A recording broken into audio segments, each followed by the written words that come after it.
आजची ओबीसीच्या प्रमुख नेत्यांची बैठक महाराष्ट्रातील आयोजित केली होती। जो अध्यादेश काढला गेला त्यावर चर्चा करण्यासाठी त्याचे दुष्परिणाम परिणाम भविष्यात ओबीसीवर किती होणार, काय होणार आणि या निर्णयामुळे ओबीसीच्या समाजामध्ये जी एक उद्रेकाची आणि भीतीची भावना आहे, उद्रेकही आहे आणि भीती पण आहे, धास्तावलेला आहे ओबीसी की आमचं आता संरक्षण कसं करायचं, आम्ही आमच्या हक्काचं संरक्षण होईल की नाही, अशा पद्धतीची किंवा अशी भूमिका महाराष्ट्रातील ओबीसीच्या अनेक नेत्यांनी या ठिकाणी मांडली। ज्या जनतेच्या भावना आहेत ओबीसीच्या, तीच भावना ओबीसीच्या नेत्यांनी या ठिकाणी मांडली। आणि खरं तर हा अध्यादेश कशाच्या भरोशावर काढला गेला आणि ही सरकार मान तुटेपर्यंत का वाकलं, हा खरा प्रश्न आहे। ज्यावेळेस मागासवर्गीय आयोगांच्याकडे 400 कोटी रुपये देऊन मराठा समाजाच्या संदर्भात मागासलेपणाचा सर्वे करून अहवाल मागितला होता, तो अहवाल अद्याप अप्राप्त आहे। शिंदे समितीच्या शिफारशी सुद्धा पूर्णतः प्राप्त नाहीत। हा निर्णय घेताना कॅबिनेट पुढे हा निर्णय झालेला नाही आणि कॅबिनेट पुढे न जाता या राज्यातील मंत्रिमंडळाची परवानगी न घेता हा जो काही जी.आर. काढला, हा जी.आर. सत्ताधाऱ्यांनी एकमेकावर कुरघोडी करण्यासाठी काढला आणि श्रेयवादाची लढाई यामध्ये मला दिसून येत आहे। हा श्रेयवाद एकाच समाजाला उद्ध्वस्त करण्यासाठी हा श्रेयवाद होतो आहे किंवा श्रेयवादाची लढाई लढली जात आहे का, हा खरा प्रश्न येतो। खरं तर मुख्यमंत्री यांनी शपथेची पूर्तता करण्यासाठी समस्त ओबीसी समाजाला पायाखाली तोडण्याचा निर्णय घेतला का, त्याला खड्ड्यात पुरण्याचा निर्णय घेतला का, किंवा ओबीसी यांना कमकुवत आहे, कमजोर आहे, लढू शकत नाही, एकत्र नाही, त्यामुळे यांना काही केलं, कसंही यांना वागवलं, यांच्या हक्काचं काढून घेतलं तरी हे काही करू शकणार नाही, अशी भावना मुख्यमंत्र्यांची झाली असेल। म्हणून मला वाटतं की कॅबिनेटचा निर्णय न होता हा निर्णय त्यांनी घेतला। हे निर्णय घेत असताना आपल्या सगळ्यांना माहीत आहे की सगळे सोयरे हा शब्द त्या ठिकाणी वापरला। सगळे सोयरे वापरल्यामुळे कास्ट आणि व्हॅलिडिटी काढणं, ज्या व्हॅलिडिटीसाठी अटी होत्या जात पडताळणी प्रमाणपत्रासाठी, त्या शिथिल केल्यामुळे आता या कॅटेगरीच्या लोकांमध्ये, त्यामध्ये एससी असेल, एसटी असेल किंवा ओबीसी असेल, कुणालाही सहज शिरकाव करता येईल अशा प्रकारची व्यवस्था या अधिसूचनेमध्ये आहे।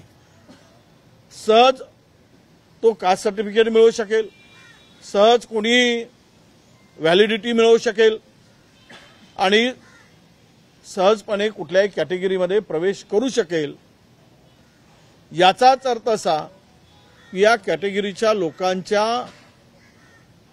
या लोकांच्या हक्काचं आरक्षण हे संपवण्याचा पहिली सुपारी किंवा पहिलं पाऊल शिंदे सरकारने किंवा एकनाथ शिंदे मुख्यमंत्र्यांनी टाकलेला आहे। आणि म्हणूनच जर उद्या हे सगळे सोयरे आणि दिलेले किंवा सापडलेल्या नोंदी आणि सगळ्या सोयऱ्यांना देण्यात त्यांचा समावेश, यातून साधारणतः 1.25 ते 2 कोटी लोकांना ओबीसीचा आरक्षणामध्ये फायदा देण्याचा निर्णय या GR मध्ये झालेला आहे। आज हे जर 2 कोटी लोकांचा समावेश होत असेल तर मला वाटतं कॅटेगरीच्या SC, ST आणि ओबीसी मध्ये नव्याने आलेली हे यांची संख्या साधारणतः 90% जाईल। आता 90% लोकांना 50%च्या आरक्षणामध्ये ठेवायचं आणि ओबीसीला विजेंटीला घेऊन जे 27% आरक्षण आहे त्यामध्ये हे 2.25 कोटी लोकांचा समावेश करायचा आणि त्यांना आरक्षणाची सोय करून द्यायची। हेच मुळात ओबीसीचं सर्वस्व हक्क, संविधानिक हक्क हिरावणारा हा निर्णय मुख्यमंत्र्यांनी घेतलेला आहे। मराठा समाजाला आरक्षण देण्यासंदर्भात जी भूमिका वारंवार मुख्यमंत्र्यांनी मांडली की आम्ही ओबीसीतून आरक्षण देणार नाही, ओबीसीच्या वाट्याचं काढून घेणार नाही, जी भूमिका उपमुख्यमंत्र्यांनी मांडली त्याच भूमिका ती बदलली। त्या भूमिकेवर ते ठाम राहिले नाहीत आणि ओबीसीच्याच वाट्यातून हे सर्व समावेशक भूमिका किंवा सामावून घेण्याची भूमिका या सरकारने घेतलेली आहे। एकीकडे या सगळ्या संदर्भात ही भूमिका घेत असताना यांचे वेगवेगळे वक्तव्य पुढे येत आहे। एक तर नारायण राणेंची भूमिका घेतलेल्या सरकार विरोधी भूमिका आहे का हे त्यांच्या वक्तव्यातून दिसत आहे। दुसरीकडे देवेंद्र फडणवीसजी म्हणतायत की आम्ही वरिष्ठाकडे या भूमिकेच्या संदर्भात चर्चा करू। म्हणजे काय? त्यांची भूमिका जर वरिष्ठाकडे चर्चा करण्याची असेल म्हणजे हा अध्यादेश काढला त्यांना त्यांचा विरोध आहे का? या सरकारचं शिंदे फडणवीसांचं एकमत आहे काय की नाही आहे हेही कळायला मार्ग नाही। म्हणजे वेगवेगळ्या भूमिकेतून जी भूमिका आता कॉन्ट्रोवर्शियल दिसते। एकीकडे मुख्यमंत्री म्हणतात की मराठा समाजावरचे जे गुन्हे झालेत ते आम्ही विड्रॉ करू, आम्ही काढून घेऊ, तर उपमुख्यमंत्री म्हणतात की ते आम्हाला सरसकट काढता येणार नाही। म्हणजेच या सरकारमध्ये दोघांच्या अडेलतट्टू भूमिकेमुळे आणि दोघांच्या श्रेयवादामुळे आमच्या ओबीसीचा बळी जातो आहे हे आता मला दिसायला लागलं आहे। याला जबाबदार म्हणून सरकार आहे की शिंदे आहेत की कॅबिनेट आहे याचा खुलासा कुठेही होताना दिसत नाही। जर हे शिंदेनी मराठा समाजाचा नेता म्हणून मिरवण्यासाठी घेतलेला निर्णय असेल तर या राज्यातील ओबीसीला त्यांनी विष देऊन मारून टाकावं। प्रत्येकाला त्यांच्या हातात एक विषाचा प्याला द्या आणि तुम्ही मराठ्याचा नेता व्हा। या राज्यातील ओबीसीला संपवून टाका, त्याला अधिकारापासून दूर ठेवा, वंचित ठेवा आणि तुम्ही मराठ्याचा नेता व्हा। पुन्हाही सर्वोच्च पदावर बसलेल्या व्यक्तींना सर्व समाजाचं हित लक्षात घेऊन निर्णय घेण्याची अपेक्षा असते। परंतु दुर्दैवानं ज्या पद्धतीनं मागील काही दिवसांमध्ये जी भूमिका मांडली गेली ती एका समाजाच्या हितासाठी मांडली गेली, मात्र इतरांच्या हिताचा विचार त्या ठिकाणी केला गेला नाही। हे या आमच्या समाजाचं दुर्दैव आहे असं मी मानतो, आमचं दुर्दैवच आहे। आणि अशा सगळ्या परिस्थितीमुळे हे जी गोंधळाची परिस्थिती आता जी काय निर्माण झाली या गोंधळातून मात्र आपण कुठे चाललो याचा विषय या ठिकाणी नक्की येतो आहे। म्हणजे मला पुन्हा दोन गोष्टी तुमच्या नजरेपुढे आणून दिले पाहिजेत की शुक्रे समितीचा अहवाल अजूनही आला नाही मागासवर्गीय समितीचा, तर मागासवर्गीय कोण हे सिद्ध कसं होणार? राहिला विषय ज्यांना नोंदी आहेत किंवा ज्यांना वंशावळीप्रमाणे नोंदी आहेत त्यांना देण्यासाठी आमचा अजिबात विरोध नाही, पण हे सगळे सोयरे म्हणून जर एकानी दुसऱ्या समाजाशी लग्न केलं तिथेही त्यांना घुसवणार आणि सर्वांना मात्र त्यामध्ये घेऊन टाकण्याचा जो काही निर्णय झाला याला मात्र नक्की आमचा विरोध राहील। आणि म्हणून हे सगळी परिस्थिती पाहता जे काही आता 16 तारखेपर्यंत ज्या काही हरकती मागवायच्या आहेत, मी आपल्या माध्यमातून ओबीसी समाज बांधवांना, विशेष करून सुशिक्षित लोकांना, डॉक्टर, वकील, प्राध्यापक, हे शिक्षक, जे काही या समाजातील या ओबीसीच्या फायद्यातून मोठी झालेली मंडळी आहे, ओबीसीच्या भरोश्यावर मोठी झालेली मंडळी आहे, ओबीसीच्या आरक्षणावर झालेल्या मंडळींना माझं आव्हान आहे की तुम्ही या संदर्भात 16 तारखेला मोठ्या प्रमाणामध्ये तुमचे आक्षेप नोंदवा। ते आक्षेप नोंदवण्याची तारीख ही 16 फेब्रुवारी आहे, असं आव्हान मी सगळ्यांना करतोय।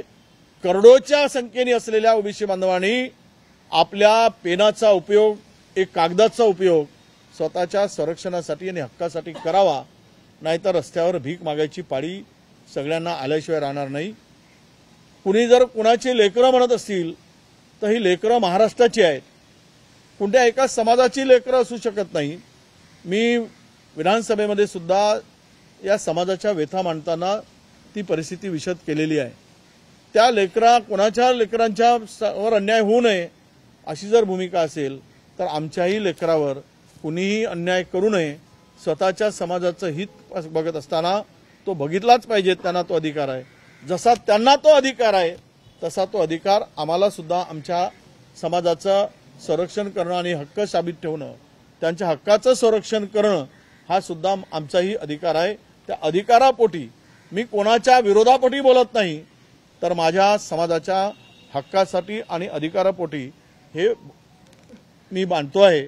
आणि ही माझी भूमिका ही महाराष्ट्रातील तमाम जनतेपर्यंत जावी आणि माझं समाजाचं हक्काचं संरक्षण, संविधानिक संरक्षण, जे संविधानाने दिलेलं संरक्षण आहे त्याचं रक्षण व्हावं। हे जे कोणी काही अवसंविधानिक करत त्याला आमचा विरोध नाही, पण आमच्या मात्र हक्काच्या वाट्याला जे काही असेल ते मात्र त्याला बाधा पोचता कामा नये अशी आमची भूमिका आहे। आणि यासाठी आम्ही आता काही निर्णय घेतलेले आहेत। ते निर्णय असे आहेत की आम्ही आता 5 तारखेपासून आम्ही आमच्या संपूर्ण ओबीसी आणि बहुजनांच्या हक्काच्या संरक्षणासाठी सरकार म्हणून आता आमच्या पाठीमागे नाही आहे। सरकारचा कुठलाही माणूस आमच्या पाठीमागे नाही आहे। एक माणूस आपली भूमिका सरकारमध्ये बसून मांडतायत ते छगन भुजबळ मांडत आहे। त्या पलीकडे सरकारमधील कुणी ठोस भूमिका आणि आमच्या हक्काचं संरक्षण करण्यासाठी पुढे येताना दिसत नाहीये। भुजबळांच्या भूमिकेच्या संदर्भात मी सांगितलं की मी त्यांना ती मांडलेली भूमिका जी आहे त्यांना माझं समर्थन आहे। मी समर्थन या संदर्भातलं स्पष्टपणे सांगतोय की ती आज ओबीसीची भूमिका जी मांडत आहेत, ज्या पद्धतीनं मांडत आहेत, ज्या पद्धतीनं ओबीसी समाजावर अन्याय होताना दिसतोय त्याला माझं समर्थन आहे आणि मी नक्की त्यांना समर्थन ओबीसी म्हणून देणार आहे। आणि आमच्यामध्ये कुठलेही वाद असण्याचं काही कारण नाही।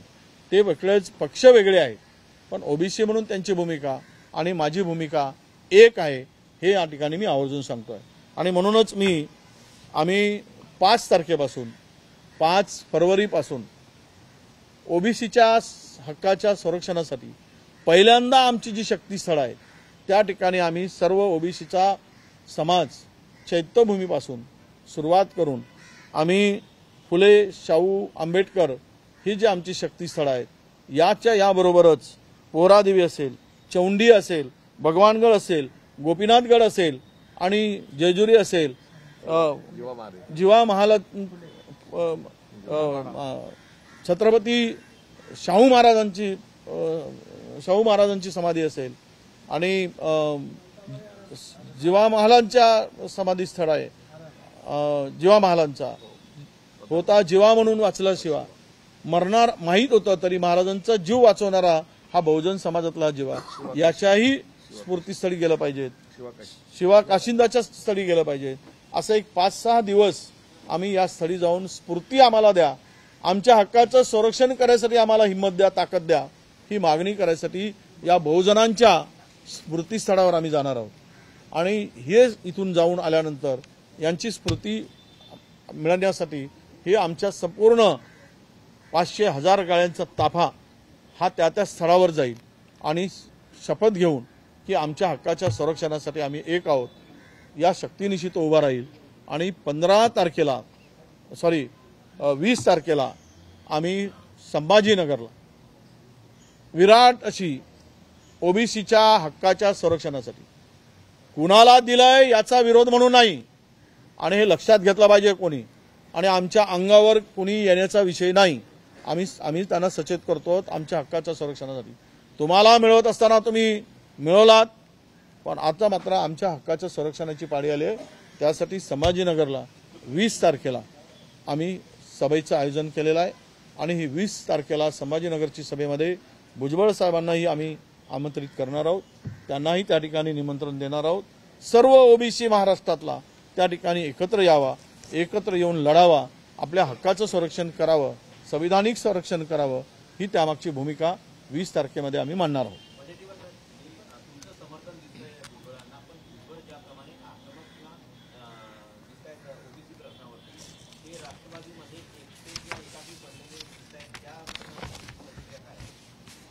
असं आहे की ओबीसी मध्ये मंत्रिमंडळामध्ये तुम्ही पाहताय किती ओबीसी चेहरे आहे आणि आहेत तर अनेक जण शेपूट घालून सत्तेची खुर्ची उभवत आहेत। शेपूट घालून मुद्दाम शब्द वापरतो। त्यांना सत्ता महत्वाची आहे, ओबीसी आणि आपल्या समाज बांधवाचं हित महत्वाचं वाटत नाही म्हणून ते शेपूट घातले आहे। कोणी लढतो आहे तो एकटा पडणारच, कारण सत्ता आणि संघर्ष जर ज्यांना करायचा आहे तो समाजासाठी तर त्याला एकटे पाडत असतील तर हा समाज नक्कीच ओबीसी म्हणून स्वतःच्या संरक्षणासाठी जो लढेल त्याच्या पाठीशी उभा राहील।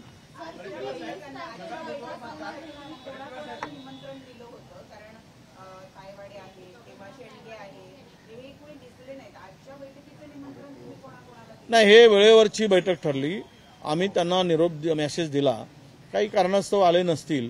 मी आता तायवाडे साहेब आमचेच नाहीत, आम्ही त्यांना 2-3दा त्यांचा कार्यक्रम ते हॉस्पिटलचं उद्घाटन वगैरे त्यामुळे त्यांनी ते आले नाहीत किंवा त्यांच्यापर्यंत मी फोन केला पण ते फोन 2दा नॉट रिचेबल होता, कदाचित बाहेर असतील, नॉट रिचेबल होता, पण ते काही दूर नाहीत आमच्या।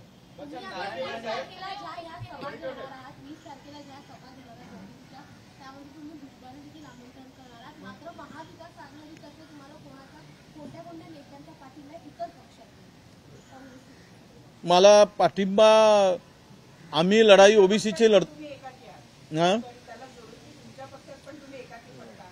असं आहे की मला वाटत नाही, मी आता भूमिका आजच मांडली आणि आजच एकाकी म्हणणं म्हणजे हे गैर होईल। आणि मी परत एकदा सांगतोय, तुम्ही अर्धवट दाखवू नका। आम्ही मराठा समाजाच्या आरक्षणाला अजिबात विरोध केलेला नाही। सरकारने भूमिका जी मांडली, वारंवार ओबीसीच्या डोळ्यात धुळफेक करण्याचं काम केलं। ओबीसीच्या कोट्यातून देणार नाही, ओबीसीच्या वाट्यातून देणार नाही, ओबीसीला धक्का लागू देणार नाही। अरे धक्का नाही म्हणजे तुम्ही तर कुठं फेकून दिला आम्हाला, आता काय परिस्थिती निर्माण करून ठेवली। आणि आज काय झालं, दुःखानं काय सांगावं लागतं, ठीक आहे मिळालं पण ढोल कुठे वाजवताय? ओबीसीच्या घरापुढे का ढोल वाजवताय तुम्ही? गुन्ह्या गोविंदानं राहणारा समाज, अनेक वर्ष एकत्र राहणारा समाज हा एकमेकाचा वैरी का करताय तुम्ही? तुम्ही वैरी म्हणून बघत आहे काय? म्हणजे गावाला तुम्हाला उद्ध्वस्त करायचं आहे काय? गावं अशांत करायची आहेत का तुम्हाला? या पद्धतीनं वागणं बरोबर आहे का? हे सुद्धा चुकीचं आहे। अनेक गावातून आम्हाला रिपोर्ट मिळाले, तो छोटासा समाज आपला संरक्षणासाठी हक्कासाठी त्या गावात राहत असेल तर 5-25 लोकांच्या घरापुढे ढोल वाजवणं, गुलाल उधळा, तुम्ही आपल्या घरापुढे उधळा ना, पण ओबीसींच्या घरापुढे जाऊन गुलाल उधळणं हे चुकीचं आहे। म्हणून माझी मोठा बंधू म्हणून मराठा समाजाला विनंती आहे की तुम्ही या पद्धतीच्या कृत्याला समर्थन करू नका, हे चुकीचं होत आहे।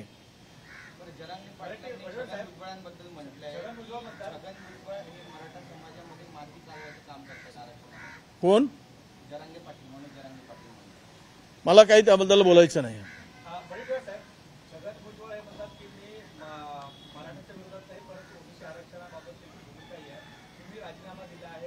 परंतु तो राजीनामा कोणाकडे दिला याबाबत अजूनही कुठे स्पष्टता नाही आहे। त्याच्यामुळे असं दिसतं की ओबीसी समाजामध्ये हा संशय मात्र कायम आहे की शरद पवार सरकारमध्ये आहे सरकारमध्ये असतानाही ते सरकारवर दबाव का टाकत नाही आणि असे निर्णय होत असताना त्यांना माहीत का नाही हा एक त्यांच्या मार्फत त्यांचे या ठिकाणी उत्पन्न होतं. अरे आता थोडंसं ते काय म्हणतात, थोडी शस्त्र आहेत त्यांच्याकडे, ते शस्त्रच काढून घेण्यासाठी लागलेत का तुम्ही?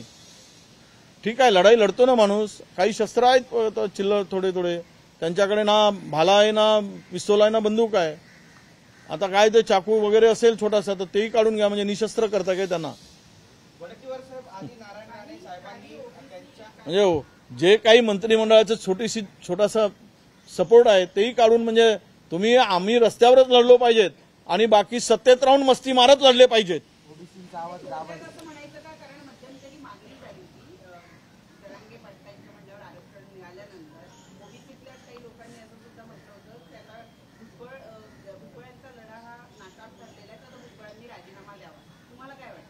नाही, मला नाही वाटत की कोणी राजीनामा द्यावा.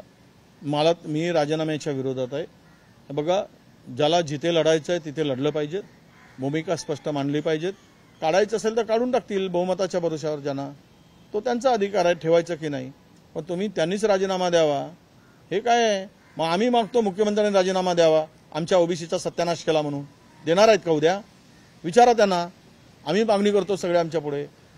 नारायण राणे यांच्या भूमिकेबद्दल काय म्हणाल? कारण आता ते म्हणतात की मराठा आणि कुणबी हे एकत्र नाहीयेत, वेगवेगळे आहेत. आता यापूर्वी त्यांनी म्हटलं होतं, त्यांच्या अध्यक्षतेमध्ये जी समिती नेमली होती त्यात त्यांनी रिपोर्ट दिला होता की दोघं एकत्र दावा केला होता. त्यामुळे त्यांच्या भूमिकेबद्दल काय?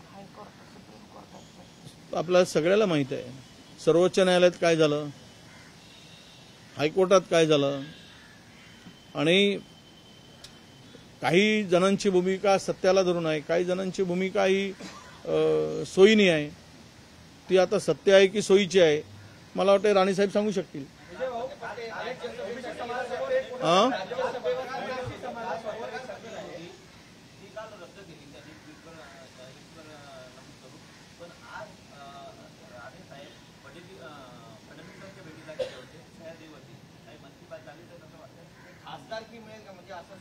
नाही, मला एवढंच की आम्ही सत्ताधाऱ्यांनी एका बाजूला ओबीसी आणि दुसऱ्या बाजूला मराठा जुंपून आपली शेती करून घेऊ नये म्हणजे झालं.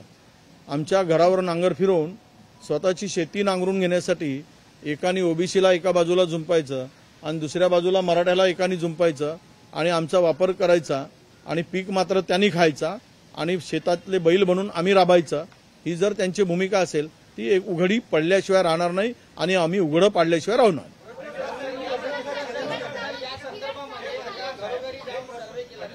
हा सर्वे हा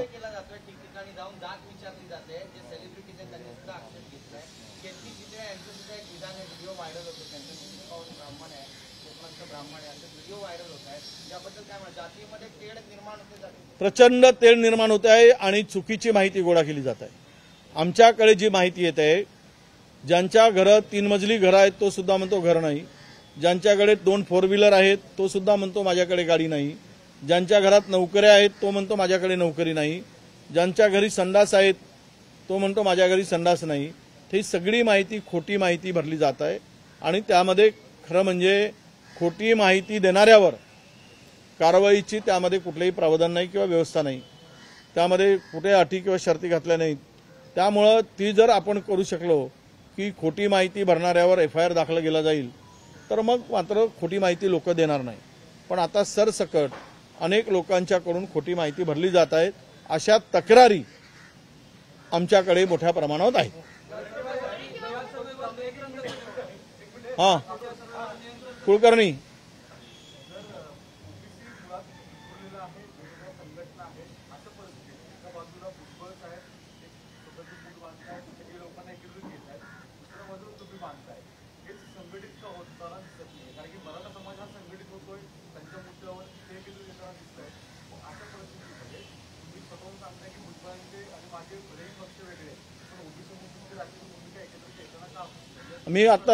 मी भाऊ तेच मानलं आता, त्यांच्या भूमिकेला माझं समर्थन आहे. म्हणजे काय?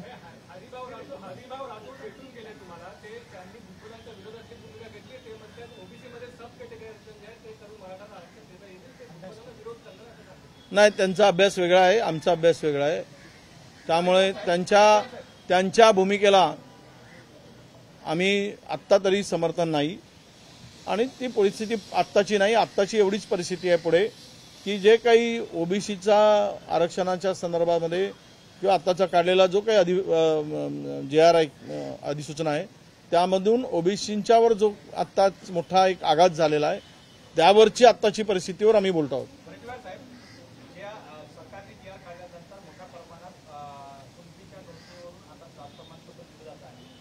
ज्याप्रमाणे मराठा समाज ऍक्शनमध्ये होता तसा ओबीसी समाज ऍक्शनमध्ये नव्हता, म्हणून ह्या सगळं JR काढण्याची ताकद सरकारने दाखवली असं यात आम्ही कमजोरच आहोत. आमच्याकडे ना लढण्याचे शस्त्र आहेत, ना साखर कारखाने आहेत आमच्याकडे, ना आमच्याकडे पैसा आहे, ना आमच्याकडे संस्था आहेत, ना आम्ही उद्योगपती आहोत, आम्ही भिकारी आहोत आणि सरकार आमच्याकडे नाहीत, ना आमचा उपमुख्यमंत्री आहे, ना आमचा मुख्यमंत्री आहे. आमचे 2-4 मंत्री आहेत ते शेपूट घालून बसले आहेत सत्तेसाठी. त्यामुळे आम्ही कमजोर झालो आहोत. त्यामुळे फायदा घेतात तर फायदा घ्या तुम्ही. ओबीसी ज्या दिवशी पेटून उठेल, माणूस शांत असतो तोपर्यंत शांत आहे, त्या दिवशी मात्र तुमची सत्ता उलथून टाकेल. अरे काय वैयक्तिक माझा मित्र आहे तो काय नेता आहे काय किरण सामंत? म्हणजे प्रत्येक गोष्ट चॅनलवाले चालवत आहे. आता कमाल आहे बाबा. ह्याला काय कोणी भेटायला आता ते पुढचं ऑफिस त्यांचा. मी आहे का विचारलंय, मला म्हटलं आहे, चहा प्यायला येऊ का? म्हणलं या. आता हे काही आम्ही एकमेकाचे कालर पकडले आहोत का एकमेकाला ठोसे मारले आहोत का विरोध आहे? आणि तो कुठले मंत्री आहे ना संत्री आहे? खरं तर आले कोणीतरी येतात. आता काही संबंध इतक्या वर्षाचे आहेत. ह्याला काय फटकन तुम्ही चॅनल चालवून टाकताय. ब्रेकिंग न्यूज हिंदी कोणाला मी यार विषयांतर कशाला करताय? माझा ओबीसीचा एवढा महत्वाचा विषय. आमचे कपडे काढले जात आहेत, बनियान आता काढून झाली. महाराष्ट्रात आमचे सत्ताधारी आमची अंडरवेअर काढून टाका, आम्हाला नागडं करा. हे चॅनल पुढे बोलतो. ही परिस्थिती आता आमची झाली. कोण काय किरण खाणन भारण आम्हाला काय देणं? नको ते गोष्टी नको. हात जोडतो तुम्हाला, आमच्या वेता मांडा. पहिले फार वाईट आहे आमची अवस्था.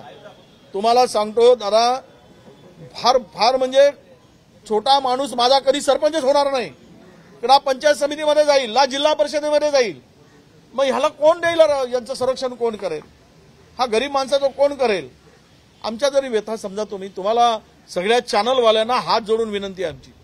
तर किरण बिरण येणार जाणार हे काय विषय तो? सरकारवरती भडकलेले आहेत. त्यांनी सांगितलेलं की निधीचं व्यवस्थित वाटप होत नाहीये आणि जेव्हा लोकसभा हिंदी त्याच्यावर मी उद्या पत्रकार परिषद घेतो बच्चू कडूवर. हाँ जी. महाराष्ट्र सरकार ने निकाला है उसके खिलाफ आपने आकर कहा है, पहले तो ये कांग्रेस की भूमिका समझा जाए कि ये और आगे आने वाले समय में कहां पर आप जाने वाले, किस तरह की सभा जो है लेने? नहीं देखिए, ये जो अध्यादेश निकला है, ये अध्यादेश से ओबीसी समाज में बहुत ही असुरक्षितता और डरावनी परिस्थिति है. ओबीसी समाज घबरा चुका है कि इसमें कोई भी सरकार से स्पष्ट रूप से बोला नहीं जा रहा है. एक तरफ यह निर्णय होने के बाद में उप मुख्यमंत्री फडणवीस जी कहते हैं कि हम लोग वरिष्ठ से चर्चा करेंगे. ये जो अध्यादेश निकला है, जो अध्यादेश निकाला गया है, ये कैबिनेट की इसकी परमिशन नहीं है, ना कैबिनेट में कोई डिस्कशन हुआ है. अगर मंत्रिमंडल की सहमति नहीं है तो अध्यादेश कैसे निकाला जा सकता है? तो इसका मतलब यह है कि ये इस राज्य के मुख्यमंत्री को मराठा समाज का मसीहा होना था, इसलिए JR निकाला. तो फिर इन्होंने ओबीसी के बारे में क्या सोचा था? ओबीसी ये JR निकालते वक्त ओबीसी को के ऊपर अन्याय होगा या ओबीसी के हक का छीना जाएगा, इस बारे में कम से कम चर्चा तो होनी चाहिए थी. वो भी नहीं हुई. और ये JR निकालने के बाद ओबीसी का जो संवैधानिक हक है वो उसके ऊपर बहुत एक बड़ा उसको मिटाने का प्रयास हुआ है.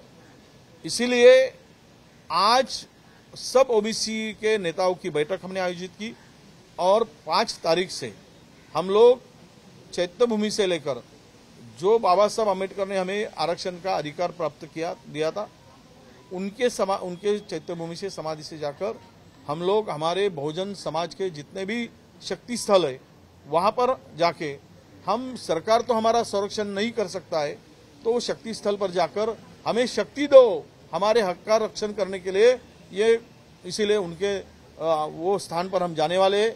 और सब स्थान घूमने के बाद, जहाँ से मैंने कहा था कि हम लोग छत्रपति शाहू महाराज की समाधि में जाएंगे, हम लोग जीवा महला पे जाएंगे, हम लोग पोहरा देवी जाएंगे, भगवानगढ़ जाएंगे, गोपीनाथगढ़ जाएंगे और चौंडी जाएंगे, ये सब खंडोबा जाएंगे।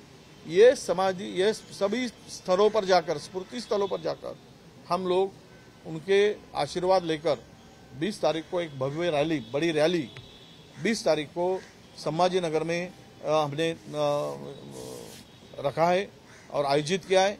सब लोगों का कहना है कि ये बड़ी रैली वहां पे होनी चाहिए और हमारा हक के संरक्षण के लिए, हम किसी के खिलाफ में नहीं। फिर से मैं महाराष्ट्र के हमारे बड़े भाई को बताना चाहता हूं, हम अपने हक के लिए लड़ रहे, तुमने अपने हक के लिए लड़ा है, अब हम अपने हक के लिए लड़ाई लड़ रहे, तो इसमें कोई किसी का नुकसान होने का सवाल नहीं, हमारा नुकसान हुआ है। तो मैं ये कहता हूं कि हम सब लोग इस सभा में रहने वाले, मैं भुजबल साहब को भी विनती करने वाला हूं कि आप भी संभाजी नगर की सभा में आइए। उन्होंने जो भूमिका रखी उनको भी मैं समर्थन दिया है, क्योंकि ओबीसी के हित के लिए और उसकी लड़ाई के लिए, अगर संरक्षण के लिए विशेष रूप से जो आगे आते हैं ये लड़ाई में, तो उनके साथ में हम लोग खड़े रहेंगे, ये हमारा काम है। नहीं, देखिए, चेहरा और नेतृत्व की बात नहीं, अपने हक की लड़ाई की बात है।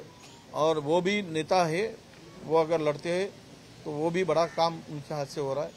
और रहा सवाल हमारे आपस में नेतृत्व कौन बड़ा है कौन छोटा है, हम इसके लिए नहीं लड़ रहे, हम लोग अपना नेतृत्व बड़ा करने के लिए नहीं लड़ रहे, तो हम लोग ओबीसी के हक का संरक्षण करने के लिए लड़ रहे, ये पहले मैं बताना चाहता हूँ।